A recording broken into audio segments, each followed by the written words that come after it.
बिस्मिल्लाहिर्रहमानिर्रहीम। अस्सलाम वालेकुम नाज़रीन, आप यूट्यूब और फेसबुक चैनल देख रहे हैं। मैं राना उज़ैर हूँ। नाज़रीन, कहते हैं कि एक प्लान ताकतवर बनाते हैं और दूसरा प्लान अल्लाह ताला बनाता है, और होना वही है जो मेरा अल्लाह चाहेगा। और पाकिस्तान की सियासत में इस गंद खोलने की साजिश हो रही है। इमरान खान को फितना, काफिर, मरसई, उसको जनाब गद्दार, दहशतगर्द, हर तरह का लकब जो है वो देने की कोशिश की गई। DGI SPR ने प्रेस कॉन्फ्रेंस की, आर्मी चीफ सामने आए। मैं जनाब कुछ बड़ी खबरें लेकर आपकी खिदमत में हाजिर हुआ हूं, जिसने इस वक्त अगर यूं कहूं कि GH के ऊपर सख्ता तारी कर दिया है तो ये कहना गलत नहीं होगा।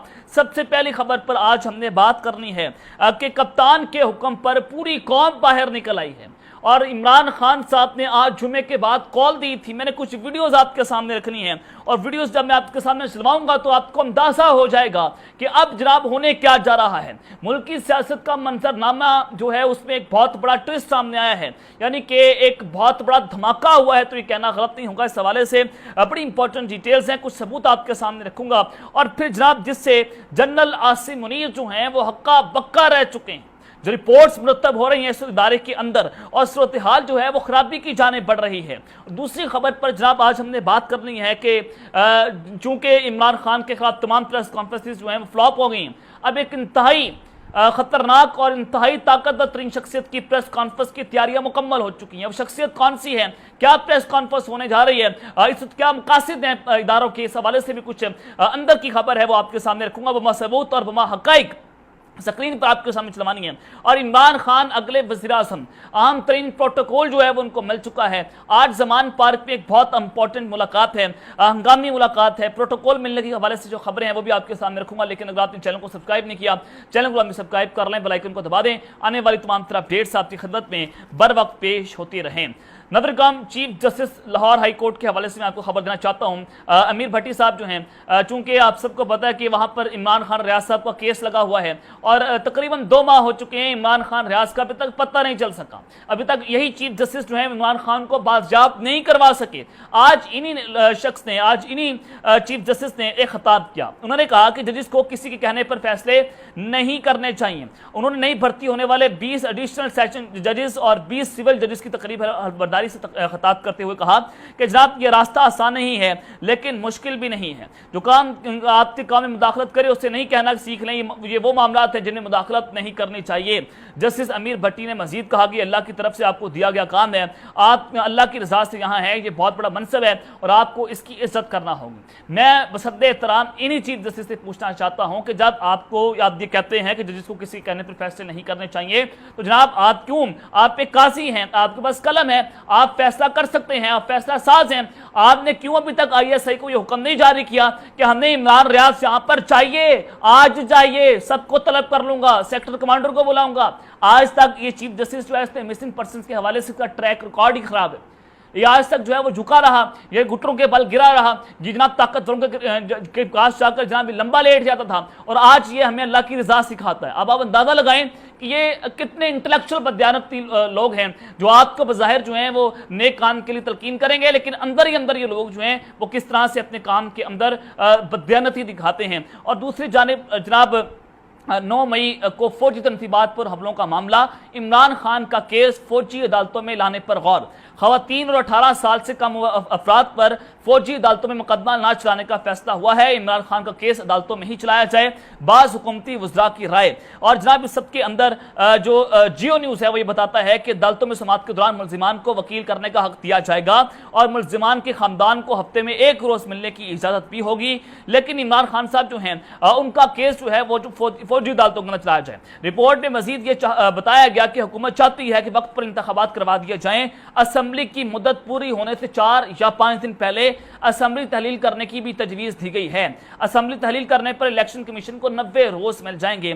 दुबई में होने वाली मुलाकातों में सीट एडजस्टमेंट और निगरान वज़ीर-ए-आज़म का मामला जो है वो तय नहीं हुआ। ये भी मैं आपको अंदर की जनाब खबर दे रहा हूँ कि जो दुबई के अंदर मुलाकातें हुई हैं वो फ्लॉप हो गई हैं, उनके कोई रिजल्ट सामने नहीं आए। तो आप अंदाज़ा लगा लें कि सिर्फ सियासी मकासद के लिए ये जो पॉलिटिकल गैंगस्टर्स हैं इकट्ठे हुए हैं, और इसमें एक जनाब जमात का इजाफा हो चुका है, वो जहांगीर तरीन की जमात है, और एक और जमात का इजाफा होने जा रहा है, वो परवेज खट्टर की जमात होगी।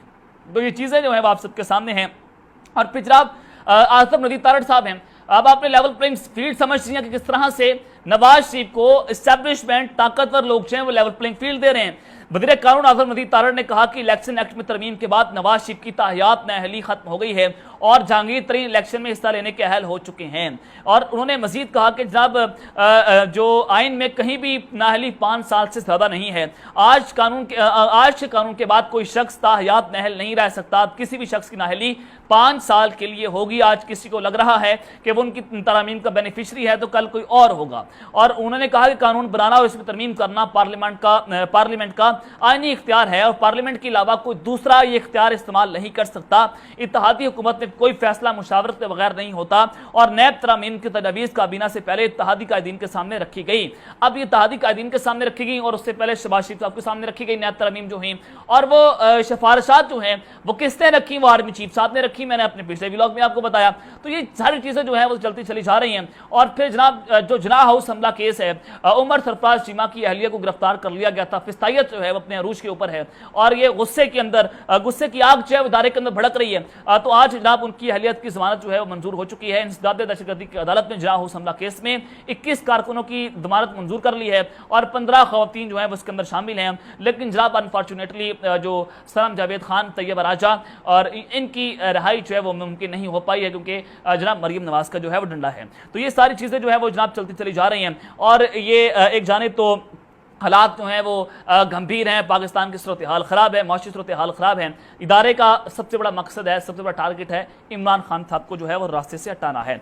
मैं जनाब सबसे पहले आपको एक बड़ी खबर देना चाहता हूँ कि इस वक्त IMF और पाकिस्तान के दरमियान एक डील हुई और वो डील बहुत इंपॉर्टेंट थी और उस डील के मुताबिक फिर आपने देखा कि $3 अरब पाकिस्तान को मिलने जा रहे हैं। अब ज़ाहिर आपने देखा कि हुकूमत और IMF ने डील की। शहबाज शरीफ ने प्रेस कॉन्फ्रेंस की, उन्होंने कहा कि आर्मी चीफ को क्रेडिट देता हूं कि उन्होंने जो डील है वो करवाने में अहम किरदार अदा किया। फिर जनाब नून लीग के और वज़रा सामने आते हैं, वो कहते हैं मैं शहबाज शरीफ को प्रेस जो है वो क्रेडिट देता हूं कि उन्होंने IMF की डील जो है वो पाया तकमील तक पहुंचाने में बहुत अहम किरदार अदा किया। यानी कि जनाब ये फौज को कह रहे थे कि आप बहुत अच्छा काम कर रहे हैं, फौज इनको कह रही है कि आप बहुत अच्छा काम कर रहे हैं। यानी कि सारी जो कह रहे हैं सारे पागल जो हैं अगे पीछे ने, और वो कह रहे तुम पागल हो, वो कह रहे नहीं तुम पागल हो, फिर कह रहे हैं हम सारे पागल हैं। और ये एक हमाम में नहाते हुए सब पकड़े गए हैं। जनाब इस सब के अंदर इमरान खान साहब को ये स्टेक से निकालने की बातें कर रहे थे कि इमरान खान को निजाम से निकाल देंगे और कहते थे कि हम इमरान खान के नाम पर काटा लगा दिया है, हम इमरान खान को वज़ीर-ए-आज़म नहीं बनने देंगे, इमरान खान का इस निजाम के अंदर कोई हिस्सा नहीं है। DGISPR ने जनाब प्रेस कॉन्फ्रेंस की, उन्होंने कहा कि जनाब इमरान खान कौन होता है वो इस मुल्क के फैसले करेगा। DGISPR ने प्रेस कॉन्फ्रेंस करके इमरान खान के खिलाफ भरपूर तरीके से 9 मई का जो केस है वो उनके ऊपर डालने की कोशिश की, लेकिन अभी तक साबित करने की कोई उनको जहमत भी नहीं हुई, कोई सबूत जो है वो पेश नहीं किए गए। तो जनाब मैं आपको बताना चाहता हूं कि इमरान खान अगले वज़ीर-ए-आज़म उनको अहम तरीन जो है वो प्रोटोकॉल मिल चुका है। अब ये प्रोटोकॉल क्या मिला है, जरा मैं आपके सामने एक बहुत बड़ी ब्रेकिंग न्यूज रखने जा रहा हूं। जनाब मैं आपको बताना चाहता हूं कि आज IMF का वफद जो है वो इमरान खान के साथ ज़मान पार्क के अंदर मुलाकात करेगा। IMF का वफद, आपने अब समझती है पूरी बात। और फिर उस सब के अंदर शाह महमूद कुरैशी ने भी अदालत के बाहर जो है गुफ्तगू की है कि मेरी इमरान खान से एक नहीं बल्कि कई मुलाकातें जो हैं वो हुई हैं, लिहाजा अफवाहों पर कान ना धरें। उन्होंने बताया कि IMF के वफद की आज इमरान खान से मुलाकात होगी, मैं भी मुलाकात के अंदर शरीक होऊंगा और अपना मौक़िफ़ IMF के सामने रखा जाएगा। अब जनाब ये मुलाकात इंपॉर्टेंट है, यानी कि $3 अरब जो स्टैंड बाय माहिदा है उसके हवाले से आज तहरीक इंसाफ से मंजूरी ली जाएगी, IMF मंजूरी लेगा और उस मंजूरी के बाद ही पाकिस्तान जो है उसको $3 अरब का कर्ज जो है फराहम किया जाएगा। इससे पहले नून लीग ने भी मंजूरी दी, पीपल्स पार्टी ने भी दी, लेकिन आखिरी कार्ड जो है वो इमरान खान साहब हैं। तो यहां पर जो कहते थे कि इमरान खान का सिस्टम में कोई स्टेक नहीं है, यानी कि अब IMF ये समझता है कि इमरान खान इस मुल्क का हकीकी लीडर है, वो अगला वज़ीर-ए-आज़म है, कौम उसके पीछे खड़ी हुई है और मुमकिन तौर पर जब इलेक्शंस होंगे अगर इमरान खान के खिलाफ कोई साजिश ना हुई तो वो अगला वज़ीर-ए-आज़म बन जाएगा। वो इस मुल्क की एस्टैब्लिशमेंट बना हुआ है, यानी कि इस मुल्क के फैसले आर्मी चीफ ने नहीं करने, शहबाज शरीफ ने नहीं करने, बल्कि इमरान खान करेगा। अब IMF ने यह प्रोटोकॉल इमरान खान साहब को दिया है और उनके फैसले के बाद भी IMF पाकिस्तान को किस जारी करेगा।